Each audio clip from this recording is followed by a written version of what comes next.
जळगावच्या चाळीसगाव शहर पोलीस ठाण्यासमोर सुरू असलेल्या धरणे आंदोलनादरम्यान पोलीस उपनिरीक्षक संदीप घुले यांच्या विरोधात शिवीगाळ व बदनामीकारक वक्तव्य केल्याप्रकरणी शिवसेना शिंदे गट नेते तथा माजी खासदार उन्मेष पाटील यांच्या विरुद्ध अदखलपात्र गुन्हा दाखल करण्यात आला आहे। पोलिसांनी दिलेल्या माहितीनुसार दिनांक 28 जून रोजी आंदोलनादरम्यान केलेल्या भाषणात उन्मेष पाटील यांनी PSI संदीप घुले यांना शिवीगाळ व बदनामीकारक शब्दांचा वापर केल्याचा आरोप आहे।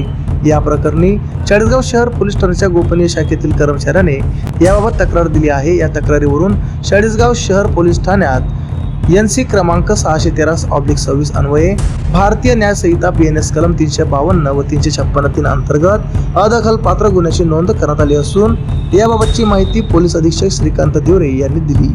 पोलीस उपनिरीक्षक घुले हे तरुणांना खोट्या गुन्ह्यात अडकवत आहेत।